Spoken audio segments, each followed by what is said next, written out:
ఓకేనా, కొంచెం సపోర్ట్ చేయకుంది. జగద్గిరి గుట్ట 60-70 ఏళ్ల క్రితం పేదవాళ్ళు పొట్ట చేత పట్టుకొని వస్తే ఆశ్రయం కల్పించిన అడ్డ జగద్గిరి గుట్ట.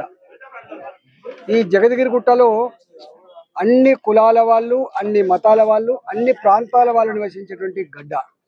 30 గజాల నుంచి 80 గజాల వరకు పేదలు నిర్మించుకున్నటువంటి ఇళ్లలో నివసిస్తూ, ఇక్కడ కొంత ప్లేస్ ఖాళీ ఉంటే ఏ కులానికి ఆ కులం, ఏ ప్రాంతానికి ఆ ప్రాంతం వాళ్ళ విశ్వాసాలకు అనుగుణంగా వాళ్ళ కులదేవతలను, వాళ్ళ కులదేవతల గుళ్ళని నిర్మాణం చేసుకొని నివసిస్తున్నటువంటి గడ్డ ఇది. ఒక మాట చెప్పాలంటే ఒక ఇంచు భూమి కూడా వేస్ట్ పోకుండా ఆ విశ్వాసాలకు గుళ్ళను నిర్మించుకొని ఉంటున్నటువంటి ఈ జగద్గుట్టలో హైడ్రా గుళ్ళకు నోటీసులు ఇచ్చింది కూలగొడతాను. ఇవాళ మీరు కూలగొడతా అని చెప్తున్నటువంటి కాంపౌండ్ వాల్స్ కానీ, కూలగొడుతున్నట్టు చెప్పేటువంటి ఈ గుళ్ళు కానీ అవి సిమెంటు ఇటుకల కాంపోజిషన్ కాదు, అవి ప్రజల విశ్వాసాలు, ప్రజల నమ్మకాలు.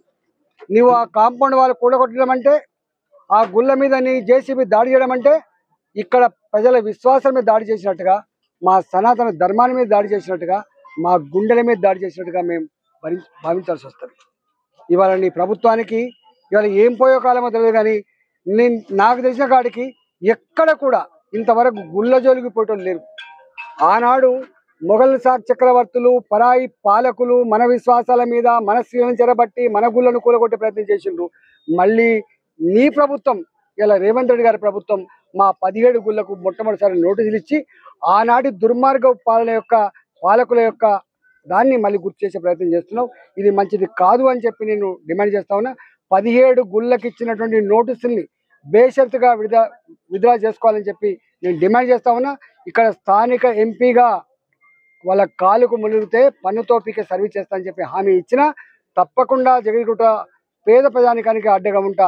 వాళ్ళ సంస్కృతి, సాంప్రదాయాలు, విశ్వాసాలు, సనాతన ధర్మాన్ని కాపాడే దాంట్లో వాళ్ళ బిడ్డగా ఇలా ఫోర్ ఫ్రంట్లో ఉంటా అని చెప్పి ఇలా ఆశీర్వదిస్తా ఉన్నా.